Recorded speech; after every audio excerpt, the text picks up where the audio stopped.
Muito obrigado por poder se assentar. Eu gostaria de convidá-los a abrirem suas Bíblias comigo no Evangelho de Mateus, no capítulo 7. E hoje à noite nós leremos a partir do verso 24. Dizer para os irmãos que é um prazer poder servi-los com a palavra do Senhor hoje à noite. Que o bom Deus, em graça e misericórdia, possa falar ao nosso coração.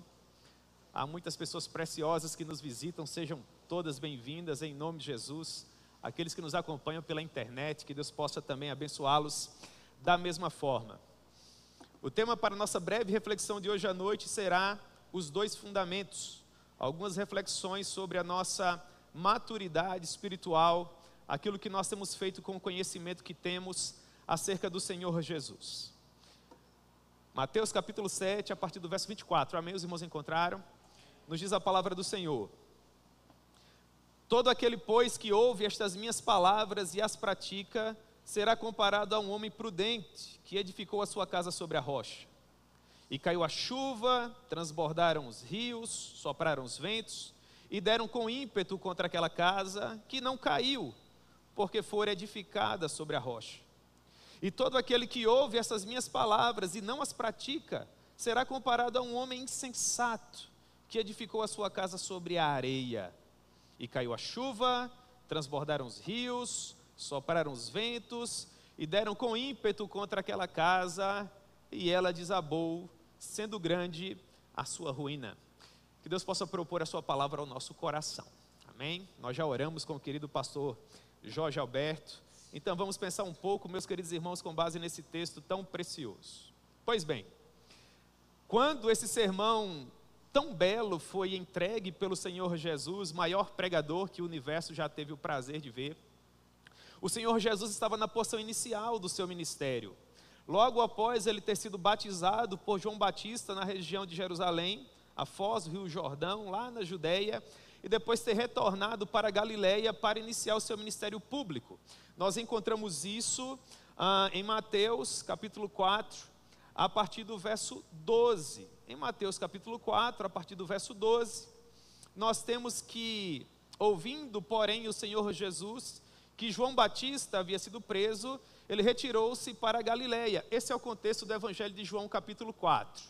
Depois comparem esse texto com João capítulo 4. Jesus permaneceu na Judeia logo após ser batizado, ele pregava o Evangelho na região do Rio Jordão, e àquela altura os discípulos do Senhor Jesus já eram maiores que os discípulos de João. A quantidade de pessoas que ouviam o Senhor Jesus era maior, a assistência de Jesus era maior. Contudo, ele prefere deixar a Judeia, ainda que com um ministério florescente, crescente, para viajar para a Galileia e ali também pregar o Evangelho. É por ocasião dessa viagem que o Senhor Jesus vai ter o seu famoso diálogo com a mulher samaritana à beira daquele poço de água, e vai transformar a realidade daquela mulher e bem assim da cidade samaritana de Sicá. Jesus, portanto, retorna para a Galileia, e em Mateus 4, 13, nós temos que Jesus, ele não retorna novamente para Nazaré, a cidade onde ele cresceu desde os 2 anos de idade. Jesus nasce em Belém, de Belém ele se refugia no Egito por conta da perseguição de Herodes o Grande, passa 2 anos no Egito, e depois finalmente retorna para Nazaré, para que se cumprisse a profecia, que ele deveria ser chamado Nazareno. Agora, por ocasião do início do seu ministério público, Jesus deixa Nazaré e vai morar em Cafarnaum. Cafarnaum ficava ali próximo de Betsaida, próximo da região das 10 cidades, bem à margem do mar da Galileia, nos confins de Zebulon e de Naphtali, para que se cumprisse mais uma profecia que foi entregue pelo profeta Isaías, e que diz o seguinte, Mateus 4,15, terra de Zebulon, terra de Naphtali, caminho do mar, além do Jordão, Galileia dos gentios. O povo que jazia em trevas viu grande luz, e os que viviam na região da sombra da morte, resplandeceu-lhes a luz. Portanto, o Senhor Jesus, Todo-Poderoso, pregador do Evangelho, estava na região da Galileia, expandindo o reino de Deus, manifestando a glória do Senhor Todo-Poderoso. Aquelas pessoas estavam de fato sendo iluminadas, porque o desejado de todas as nações se encontrava ali. O verso 23 do capítulo 4 nos diz que Jesus percorria toda a Galileia, ensinando nas sinagogas, pregando o evangelho do reino e curando toda sorte de doenças e de enfermidades entre o povo. E sua fama correu por toda a Síria. Olha, os alunos do seminário de teologia aqui da igreja agora começam a usar as sinapses teológicas, não é? Percebam como em pouquíssimo tempo a influência do Senhor Jesus era tamanha. País vizinho, a Síria, já tinha ouvido falar a respeito do Senhor Jesus. Os sírios, eles também desciam até a Galileia para ouvir aquelas torrentes de graça pronunciadas pelos lábios de Emanuel. Eles eram curados, endemoniados eram libertos, lunáticos e paralíticos eram desvencilhados dos seus muitos problemas e necessidades. O Senhor Jesus curava aquelas pessoas.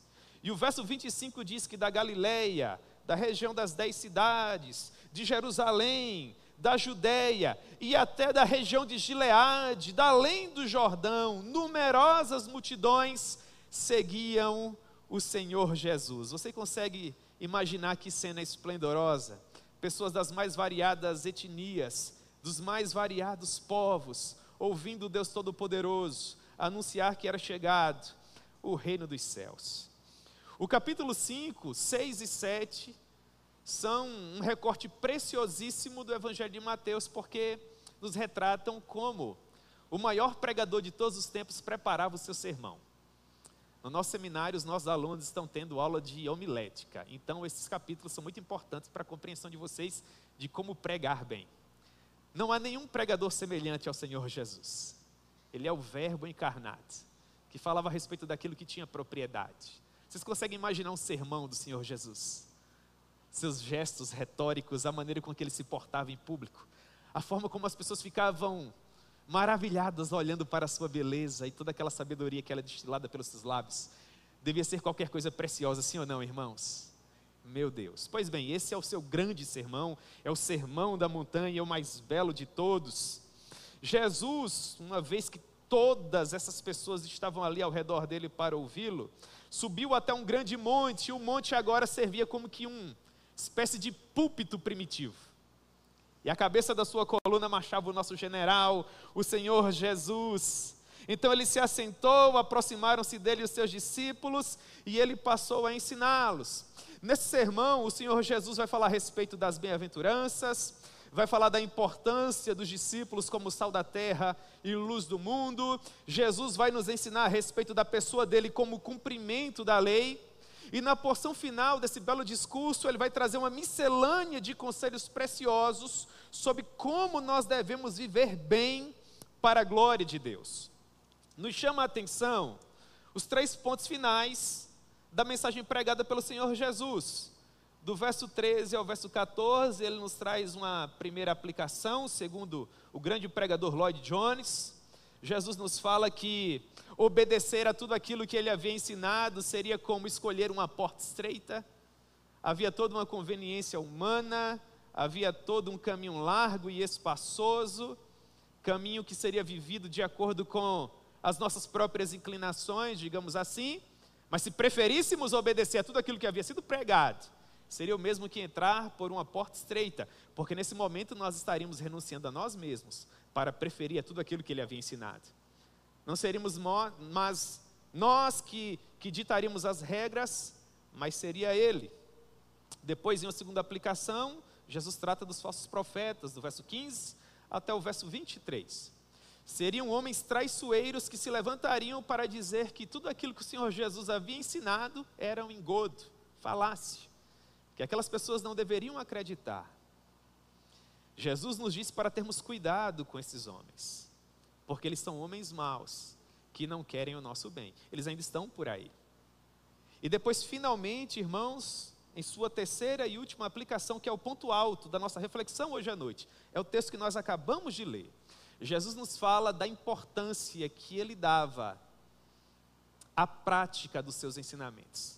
Aquela ideia de ouvir, mas não apenas ouvir, viver aquilo que foi ensinado, trazer para a ponta dos dedos, como diria um grande pregador, trazer para a nossa vida prática, para o nosso momento histórico, para aquilo que está acontecendo agora. Portanto, uma vez que Jesus encerra o seu grande sermão, aquelas pessoas estavam maravilhadas ouvindo tudo aquilo que ele havia dito. No verso 26, Mateus vai nos dizer que Jesus não falava como os doutores da lei, que se preocupavam com legalismo e mera retórica, não. As pessoas estavam maravilhadas porque Jesus falava como quem tinha autoridade, como quem tinha condições de fato de ensinar. E esse homem, maior pregador que o universo já teve o prazer de ouvir, alguém que pregava com eternidade, com autoridade, melhor dizendo, Deus de Deus, luz de luz, verdadeiro Deus de verdadeiro Deus, agora traz a sua porção final, último ponto da sua mensagem, e ele diz: todo aquele que ouve essas minhas palavras e as pratica, será comparado a um homem prudente, a uma pessoa prudente. Algumas coisas preciosas que nós precisamos destacar aqui. Jesus está dizendo que a princípio nós precisamos ouvir, mas que nós também precisamos praticar. Vamos ao primeiro ponto. Nós precisamos ouvir. Há muitas vozes atualmente. Haviam muitas vozes à época do Senhor Jesus. Assim como existem muitas vozes nos dias atuais. A pergunta é: que voz nós estamos ouvindo?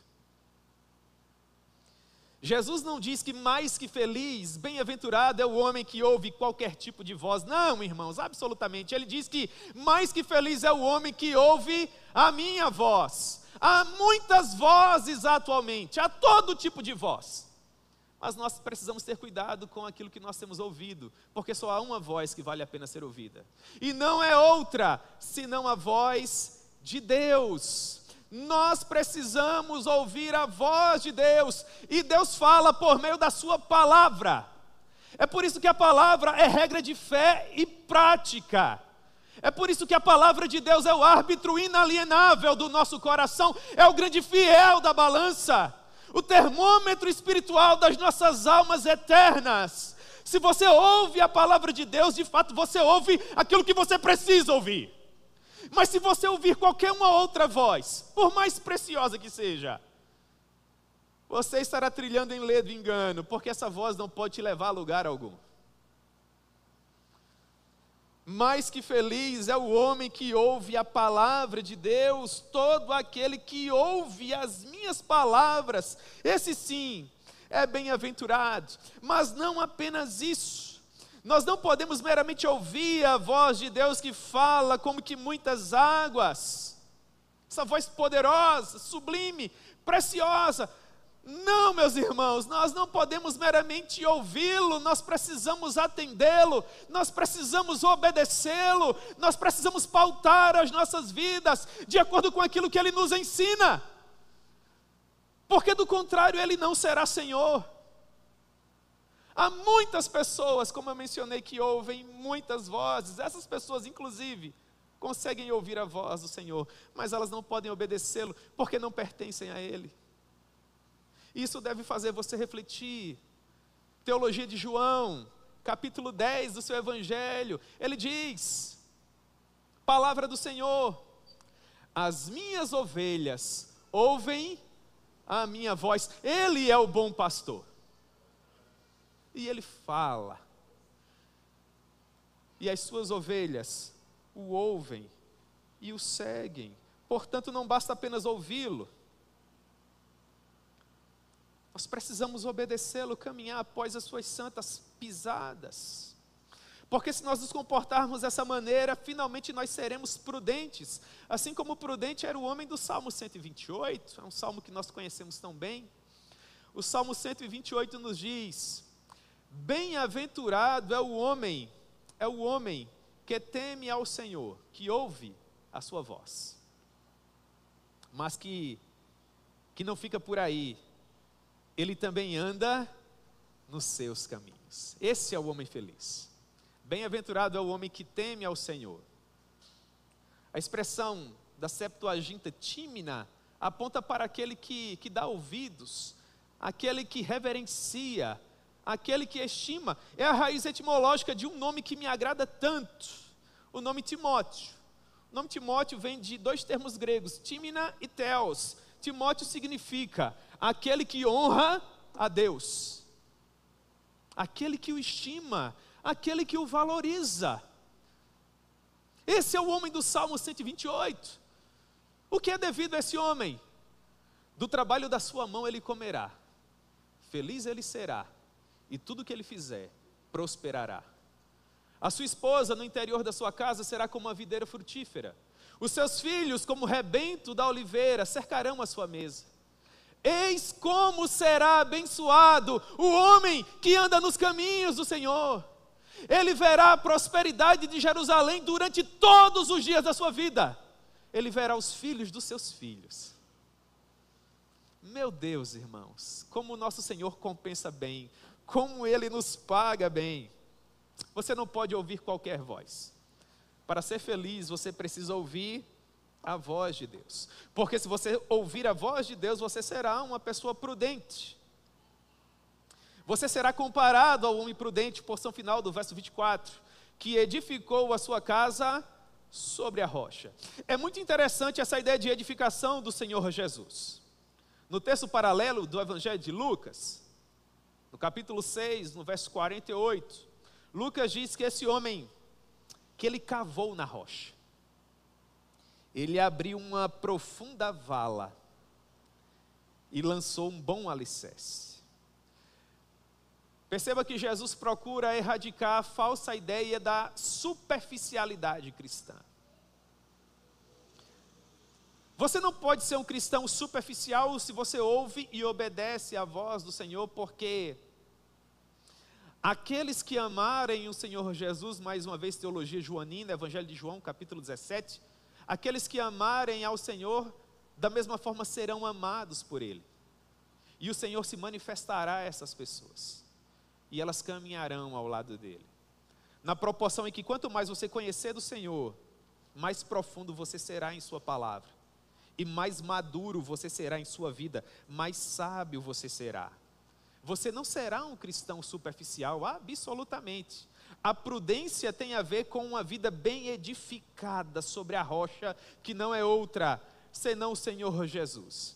E para que isso aconteça, para que essa prudência visite você, e você tenha uma vida que verdadeiramente vale a pena, algumas coisas são bem peculiares, bem interessantes à sua vida. Há vários pontos que eu poderia destacar nesse momento, mas eu quero destacar pelo menos 4, que tem a ver com o comportamento desse homem prudente. Em primeiro lugar, ele gasta um tempo precioso construindo bem a base. Meus irmãos, é importante que se diga que o Senhor Jesus é a pedra angular das nossas vidas. É com base no Senhor Jesus que nós estamos edificando. E pelo fato dele ser essa pedra perfeita, a nossa vida caminha de acordo com aquilo que ele é. Porque ele é perfeito. Por mais que sejamos imperfeitos, nós aspiramos à perfeição porque o nosso fundamento é perfeito. E é por isso que o plano pode sim dar certo no final. Porque fiel é aquele que prometeu. Nós até erramos e falhamos, mas nós sabemos que no final tudo acontecerá para a maior glória de Deus, porque aquele que começou a boa obra no princípio, haverá de aperfeiçoá-la até o fim. Jesus, portanto, é essa pedra angular. É sobre essa base que nós estamos edificando as nossas vidas. E esse homem prudente, sabendo disso, ele não vai atropelar essa etapa da sua vida. Pelo contrário, Jesus é a base, portanto eu preciso conhecer essa base. Porque toda a minha vida será edificada sobre ele. Você não pode, nos dias iniciais da sua fé, naqueles anos preciosos de amadurecimento, atropelar essa etapa. Não, você precisa gastar tempo aqui. E conhecer a Jesus, porque Ele é o seu Rei, Ele é o seu Senhor, é sobre Ele que será edificada a sua vida, e bem assim o seu casamento, a educação dos seus filhos, a sua profissão, tudo mais, todo o tecido social que se soma para compor aquilo que você é, está edificado sobre o Senhor Jesus. O que o homem prudente faz? Meus irmãos, ele cava. Para usar uma metáfora do apóstolo Paulo, ele se arraiga, e ele se alicerça, ele diz com toda a força do seu coração, disso depende a minha vida, eu preciso dele, e se fixa nele, com tudo aquilo que tem. A pessoa mais espiritual que um dia você tiver o prazer de conhecer, ter uma base sólida em Jesus. E tudo mais que Ele constrói em sua vida, Ele constrói por causa desse fundamento maravilhoso que é o Senhor Jesus. O seu casamento está edificado em Jesus. Não vai ruir, jamais. E a educação dos seus filhos, sim, está baseada em Jesus. Ele cavou profundamente, os seus filhos estão seguros ali. Os ventos vêm e vão, os demais garotos são levados por todo vento de doutrina, pela artimanha dos homens que enganam. Os nossos filhos não. Eles até são açoitados pelo vento da mesma forma, mas a base é muito boa, a base é Jesus. E a nossa profissão, todo o nosso labor, irmãos, o nosso currículo é elaborado, tudo que temos e somos alicerçados nele. Gaste tempo na base, gaste tempo no fundamento, vai valer a pena no final. Esse é o homem prudente. Em segundo lugar, esse homem prudente sabe que ele tem uma longa jornada pela frente. A metáfora que o Senhor Jesus usa é da construção de uma casa, e uma casa não se constrói de um dia para a noite, nem no Japão. Então esse homem, ele cavou fundo o fundamento. E agora, ele procura não queimar etapas. Eu quero dar esse conselho a você hoje à noite. Olhe para mim. Não queime etapas. Quando você queima etapas, você tem a falsa sensação que você vai chegar mais rápido. Não sabe você que aquele que queima etapas não apenas não chega mais rápido, mas se torna mais fraco e fica pelo caminho. Porque não possui um bom fundamento. E não construiu bem sobre esse fundamento. O homem prudente sabe que o prêmio que nos aguarda no final não será dado para quem chegar primeiro. O prêmio que nos aguarda no final será dado para quem chegar. Você não tem que chegar primeiro. Você só tem que chegar. Não queime etapas. Cave bem fundo, faça uma boa base. O prudente fez isso. E a seguir conseguiu construir toda a sua estrutura. Mas não apenas isso, ele também escuta as pessoas que são mais experientes. Perceba, tanto o prudente como o tolo, eles querem chegar ao mesmo objetivo. Eles querem ter a mesma história. Ambos os homens encontraram um lugar aprazível à margem de um rio extraordinário. E eles perceberam que seria maravilhoso construir ali. E eles começaram a construir. Mas o prudente, ele procurou conversar com as demais pessoas que tinham vivido a mesma experiência. Qual o terceiro ponto? O prudente escuta aqueles que são mais experientes.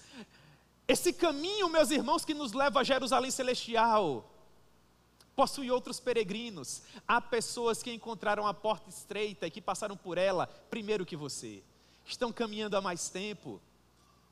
Se aproxime dessas pessoas que são apaixonadas pelo Senhor Jesus da mesma forma. E assim como o peregrino do Bânia, pergunte: meu querido companheiro de viagem, quais perigos se avizinham no caminho? E essa pessoa experiente vai aconselhar você. O homem prudente se aproximou dessas pessoas e perguntou: que conselhos vocês podem me dar? Eu entendo que esse lugar é caro ao meu coração. É interessante construir aqui? Se sim, qual deve ser o fundamento? Eu preciso cavar fundo? Ou basta um fundamento superficial? E como deve ser a estrutura? As pessoas mais experientes vão conversar com você. E elas vão aconselhar você. A pergunta é: com quem você tem conversado? Com quem você tem se aconselhado? Quais são os seus referenciais? Em quarto lugar, o homem prudente explora toda a extensão do projeto. Ele não tem pressa. Ele sabe que existe uma beleza para cada momento da vida. Ele sabe que o Senhor conhece muito bem a maneira de nos conduzir. Mais do que ninguém, ele reconhece que o Senhor sabe como extrair o melhor de nós. Meus irmãos, se o Senhor não nos permitiu avançar para a próxima etapa, é porque nós precisamos permanecer nessa. Não procure dar um passo maior do que a sua estrutura.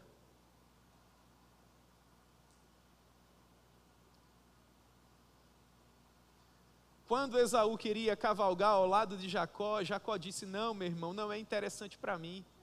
Você está montado nos seus dromedários, em seus camelos, e há 400 homens que seguem você, guerreiros poderosos. O meu exército é formado por mulheres e crianças, por vacas e bezerros tenros.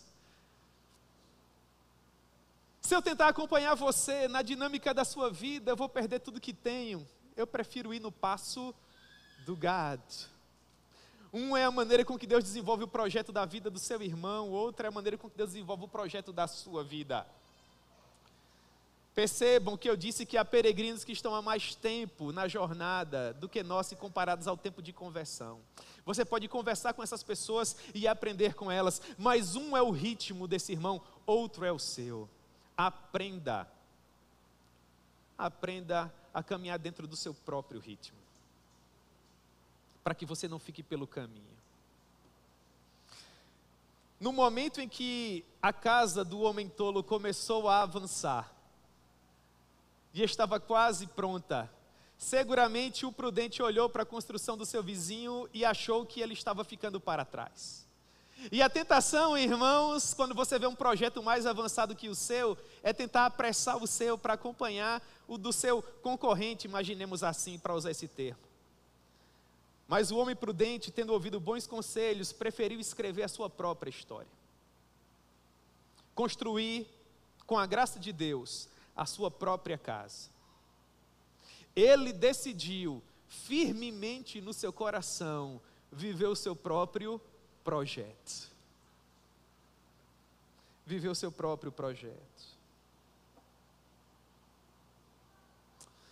Logo, o homem prudente que ouve a palavra de Deus e a põe em prática, edifica a sua casa sobre uma rocha, que não pode ser abalada, que não pode ser frustrada. A pergunta é: onde você tem edificado a sua vida?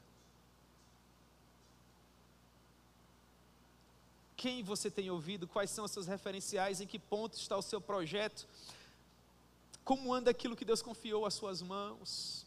E o Senhor Jesus avança no texto, irmãos, ele diz que após algum tempo, nós não sabemos quanto, o fato é que uma casa ficou pronta mais rápido, outra ficou pronta em seguida, não sabemos a diferença de uma para outra. O que sabemos é o que acontece com a vida que é mal estruturada, acontece com a vida que é bem estruturada. Da forma que a tempestade cai sobre a vida do justo, cai sobre a vida do injusto. O sol brilha sobre bons e brilha sobre maus. Não é pelo fato de você ser evangélico que a doença não vai lhe visitar, que o combustível do seu carro não vai acabar, que coisas ruins não possam acontecer com vocês. Nós estamos nesse mesmo torrão chamado planeta Terra, meu irmão. Então Jesus diz que caiu a chuva, transbordaram os rios, sopraram os ventos. Perceba que após o Senhor ter nos falado sobre edificação, sobre estruturação, Ele agora fala de como essa estrutura, de como essa base pode ser provada. Uma chuva torrencial caiu em algum lugar, aquele rio outrora aprazível se tornou caudaloso, ele corria de ribanceira a ribanceira, arrastando tudo que vinha pela frente. Da mesma forma acontece conosco. Nós acordamos e tomamos café em um belo dia e não sabemos que aquele será o dia do diagnóstico, ou que aquele será o dia da sentença, ou que aquele será o dia da aprovação. Nós não sabemos, irmãos. Por isso o Senhor diz: trabalhe a estrutura, caminhe ao lado de pessoas que sejam apaixonadas por mim, não queime etapas. Você não pode ficar pelo caminho. Ah, irmãos, quão estruturada era a vida do patriarca Jó, dava gosto de ver, chamou a atenção até do próprio Todo-Poderoso. Em um daqueles dias que o Perasmós, o inimigo das nossas almas, se apresentou diante do Senhor, sabendo Deus que aquele inimigo conhecia a vida do seu servo, o Senhor se antecipou. De onde vem Satanás? Ah, de rodear a terra, de passear por ela. E orgulhoso o Senhor diz: vistes o meu servo Jó?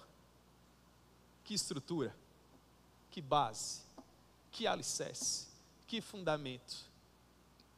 Irmãos, ninguém é na terra semelhante a ele. Trazendo em palavras que falam ao nosso coração, o Senhor disse: Jó é um homem bom, Jó é um homem íntegro. Apesar das suas falhas, ele procura se desviar do mal. Como um rio impetuoso, Satanás se levantou para testar a estrutura de Jó, o fundamento, a base. Sabendo que venceria porque o nosso Deus não perde em batalha, ele deu ordens para que Satanás a princípio tocasse em todos os bens, depois tocasse na saúde. Satanás achava que a base de Jó era o dinheiro. Não era. Depois ele tentou a saúde, quebrou a cara da mesma forma. A base de Jó era o Senhor. O meu Deus me deu, o meu Deus o tomou, bendito seja o nome. Um dia ele se levantará, e eu o verei, os meus olhos o verão, e não outros. Ainda que eu perca toda a minha pele, na minha carne, eu verei a Deus. Irmãos, Jó sabia que um dia Deus se levantaria.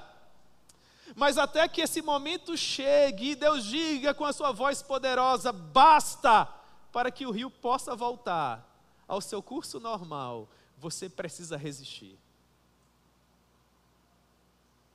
Foi justamente isso que aconteceu na história que o Senhor Jesus contou. Levantou-se o rio, os ventos se tornaram poderosos, e toda aquela força descomunal da natureza açoitou aquela casa de uma maneira tão severa, que ela balançou em suas estruturas. Mas a porção final do verso 25 vai dizer que ela não caiu. Por quê? Porque a semelhança de Jó, esse homem também havia edificado a sua casa sobre a rocha. É impressionante, não é, irmãos? É impressionante.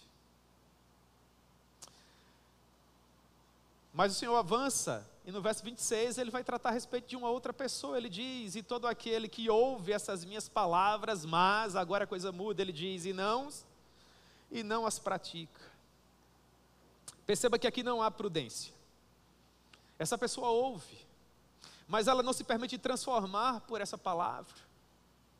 Meus irmãos, não adianta de nada você frequentar uma igreja em que o pastor é muito estudioso, lê muitos livros, e você fotografa o culto, e aquilo é muito prazeroso. Eu não tenho nada contra isso, eu também fotografo o culto, tenho muito orgulho, para a glória de Deus, sabe?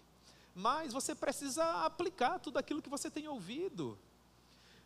Você precisa fazer suas próprias orações, e você precisa ter o seu contato com a palavra de Deus, e o seu relacionamento com o Senhor. Você precisa construir a sua própria base. Você não pode ser como os filhos de Seva. Você lembra dos filhos de Seva, da narrativa de Lucas, do texto de Atos? Quando Paulo estava desenvolvendo um ministério precioso em Éfeso, havia uns filhos de Seva que tentaram expulsar um demônio com base em uma estrutura que eles não possuíam. E as palavras que eles usam, irmãos, são quaisquer coisas assim, de dar pena, de partir o coração.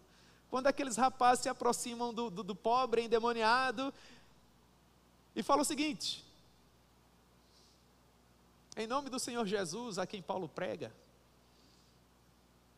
e tenta expelir o demônio, né? E o demônio fala assim: eu conheço o Senhor Jesus, e eu sei quem é o apóstolo Paulo, mas vocês eu não conheço. Eles tomaram a surra do demônio, irmãos, ficaram seminus e voltaram envergonhados. Eles não possuíam uma boa estrutura. Esse é um aviso solene que nos lembra de que nós só podemos entrar numa guerra se nós soubermos que temos condições de vencê-la. O Senhor Jesus diz que sábio é o homem que antes de entrar numa guerra, a princípio estuda o exército contrário, para saber se com aquilo que ele tem condições de vencê-lo. Porque se não tiver, é melhor mandar embaixadores para conseguir uma boa condição de paz. Antes de construir uma torre, saiba se você tem material suficiente para terminá-la, senão você vai ser envergonhado. Então não vai sair por aí como um tolo, dizendo que tem um sapato do tipo tal para pisar na cabeça de não sei quem, quando você é uma criança. Você não tem condições de fazer isso. Tenha cuidado. Porque tem muita gente boa brincando com muita coisa que é muito séria, sobretudo na internet, e não tem ideia de onde saiu e nem para onde vai, porque é um menino.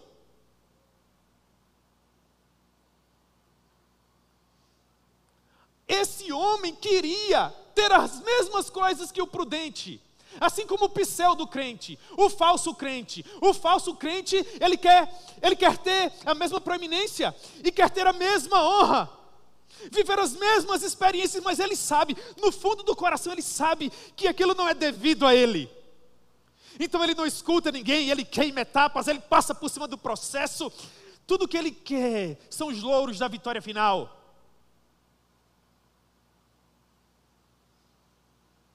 Como obstinado do livro do Bunyan, que não quis entrar pela porta, mas pulou o muro, tentando fazer suas próprias regras.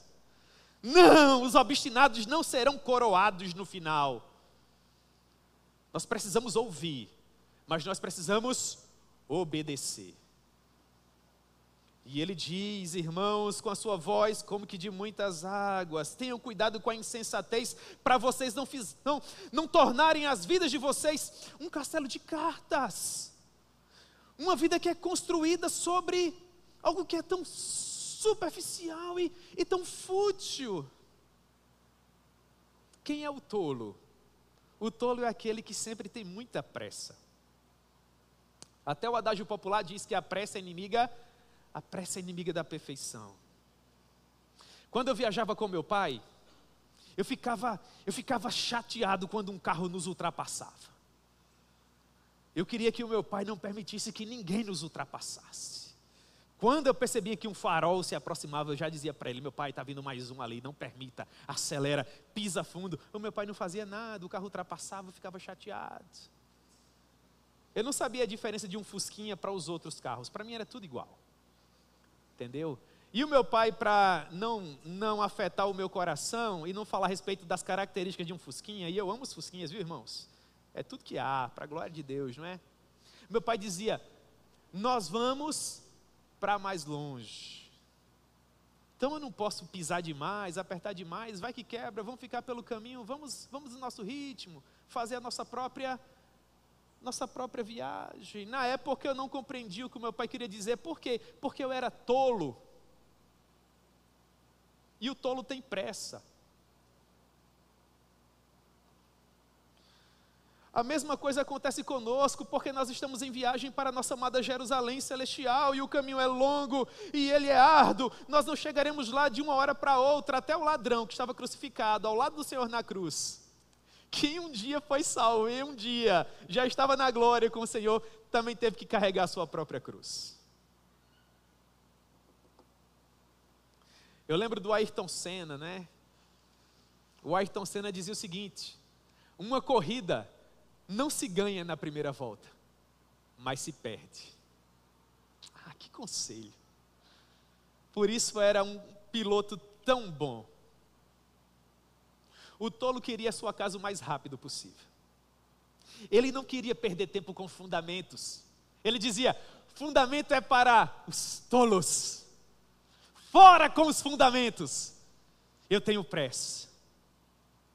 Ele tinha pressa para ver as paredes levantadas, as portas sobre as dobradiças, as janelas sobre os umbrais, as telhas sobre a sua cabeça. Ele não tinha tempo para essa história de fundamento. Qual o seu fundamento? Será que você também anda apressado, meu irmão? Você tem tanta pressa que não consegue vir à escola bíblica dominical? Você tem tanta pressa que não consegue vir para as aulas do diretório? Você tem tanta pressa que não tem tempo nem de orar numa terça-feira à noite? Você tem tanta pressa que sob a capa da sua Bíblia, com o dedo você pode escrever condenação. Você tem tanta pressa assim? Essa é uma frase do Charles Spurgeon. Cuidado. O tolo é sempre muito apressado, mas Em segundo lugar, ele também costuma pegar atalhos. Cuidado com os atalhos. Cuidado com os atalhos. Foi um atalho que levou o peregrino do John Bunyan para a masmorra do Castelo da Dúvida. Está lá o caminho do peregrino. Tudo que o peregrino tinha que fazer, irmãos, era continuar no caminho. Só que em determinado momento o caminho se tornou estreito e cheio de pedras. E bem ao lado do caminho do peregrino havia uma campina verdejante e aprazível. Por que seguir no caminho estreito e cheio de pedras se eu posso criar o meu próprio caminho? Cuidado, isso é errado. Então o peregrino, coitado dele, pulou a cerca, começou a caminhar pela campina e não sabia que ele ia ser capturado pelo gigante desespero, iria ser levado até o Castelo da Dúvida e sofreria agrura sem fim. Cuidado com os atalhos, você não pode pegar atalhos. Os atalhos nos enganam, eles nos dizem que estamos ganhando tempo, quando na verdade nós estamos queimando etapas. Não queime etapas. O tolo, o insensato, ele não ouve os cristãos mais maduros. Não, esses são retrógrados, reacionários. Chegou no lugar que ele queria construir a casa, procurou pelo material e começou a construir. Mal havia cavado até a rocha sob a areia, ele começou a construir. Não estava preocupado com aquilo que as pessoas mais experientes que ele, porventura, lhe aconselhavam. Seguramente alguém deve ter lhe dito: não tenha tanta pressa, cave um pouco mais, esse rio pode se tornar poderoso, vai chover daqui a pouco, o inverno vai chegar, há degelo nas montanhas, tenha cuidado, quer construir aqui, o lugar de fato é muito bom, olhe para o prudente, ele está construindo lá também, mas o fundamento dele é melhor. O tolo não, o tolo tem sempre muita pressa. Tanta pressa que não consegue ouvir aqueles que são mais experientes que ele. E outra curiosidade, irmãos, é que esse que não é tão sábio, ele até às vezes, sobretudo no princípio da jornada, ouve ainda aquele que é mais experiente. Mas depois ele começa a dizer para o seu próprio coração que já é mais sábio que o que é mais experiente. Você sabia? Quando você que começou a caminhar agora, porque leu um ou outro livro, viveu uma ou outra experiência, olha para o cristão que é mais maduro que você e diz: eu já sou mais sábio e poderoso que ele. Nesse momento, tudo que você é um tolo. Você consegue perceber? É como um aluno de seminário que lê um livro que foi sugerido pelo próprio professor e faz aquela velha pergunta que na cabeça dele é fenomenal, só que é uma pergunta de gaveta. E ele atrapalha a aula, enche os pulmões de ar e faz uma pergunta retumbante. E o professor oferece pelo menos 10 maneiras diferentes de resolver aquele problema teológico que já tem sido discutido há 500 anos. Mas o aluno não sabe. Por quê? Porque ele é um menino que só leu um ou outro livro. Há muitos anos atrás eu participava de um curso de interpretação do texto que Paulo escreveu à igreja de Colossenses, com um saudoso pastor, professor, doutor, sabe lá Deus quantos títulos aquele homem tinha, Russell Shedd, ele gostava de ser chamado de pastor. E havia um colega lá, irmãos, que a todo tempo atrapalhava a aula. Mas a todo tempo, nessa época o pastor ainda não tinha colocado ar-condicionado ainda, era um calor, irmãos. Mas eu estava bem novinho, podia... Ai Deus, que tempo precioso. E o rapaz atrapalhava e atrapalhava, lá pelas tantas, segundo, terceiro dia de aula, o doutor Shedd parou e falou assim: meu irmão, descanse seu coração, você sabe mais do que eu.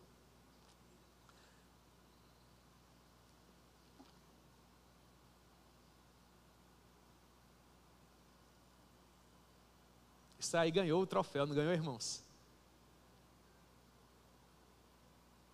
Tenha cuidado, caminhe com quem é mais sábio que você, mais apaixonado por Jesus que você. Não seja um inconsequente.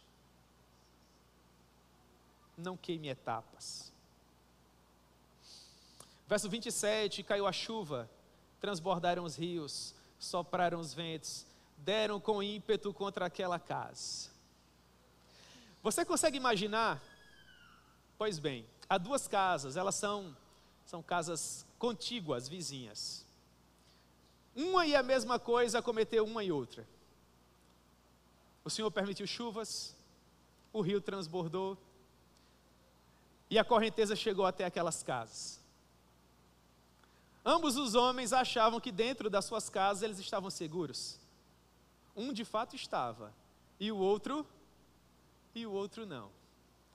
Então a água cavou um pouco e levou algumas pedras, e o reboco das paredes, e alguns tijolos, e um cômodo ruiu, e a água começou a inundá-lo, e agora foram embora os primeiros móveis, e essa pessoa tentou se refugiar em um segundo cômodo, mas a água também chegou lá, e o desespero foi aumentando, e a água foi invadindo, e as paredes foram ruindo, e agora é mais um cômodo que é levado, e bem assim o próximo, até que finalmente só ficou uma placa onde estava escrito: aqui morava um tolo.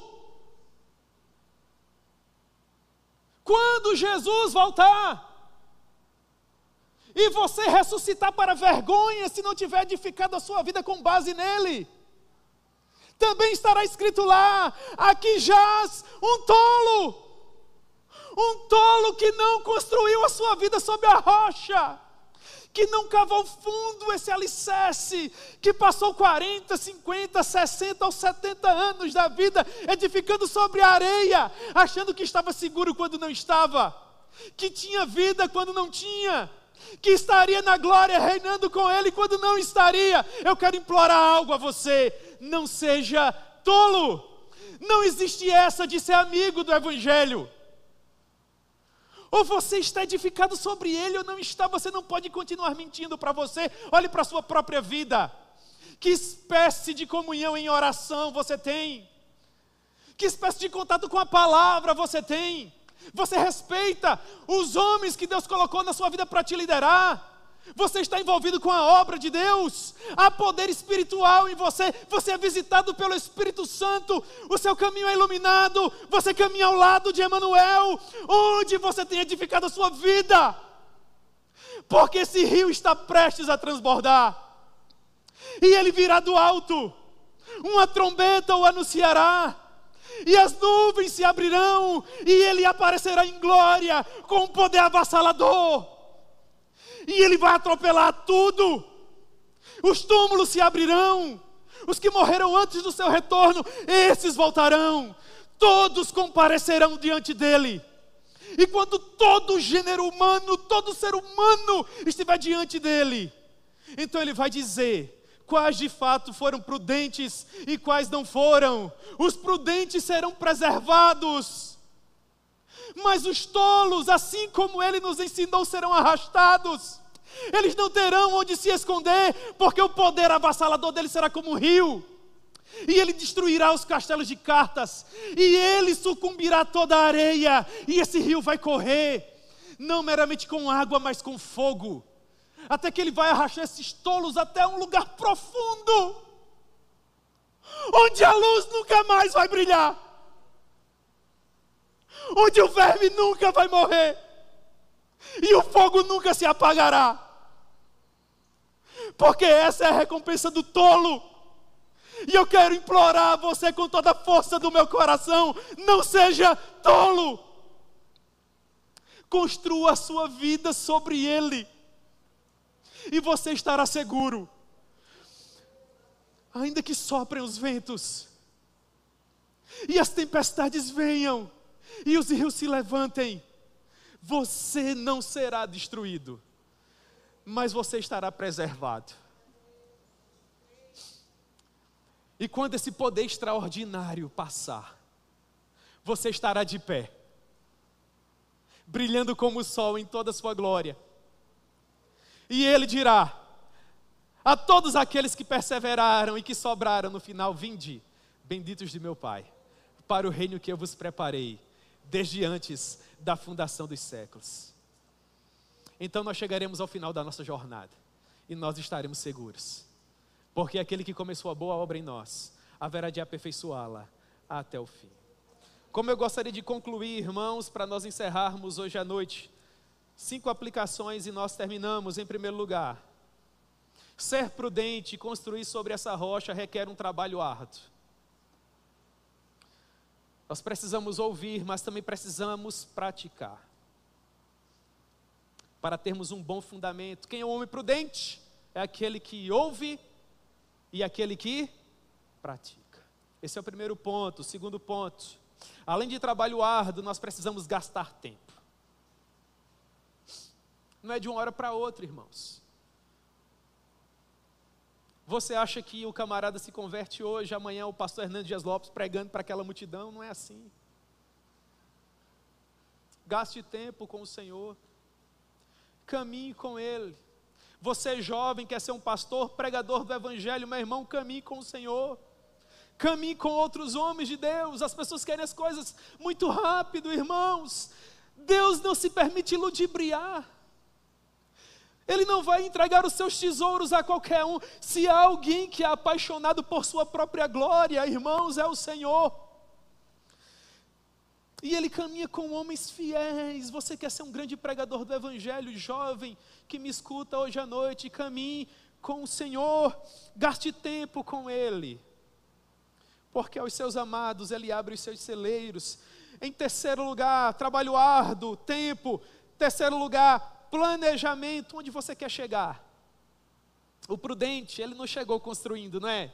Escolheu o lugar, glória a Deus, vamos cavar, cadê a areia? Está aqui, só tem areia, meu Deus do céu, e a rocha?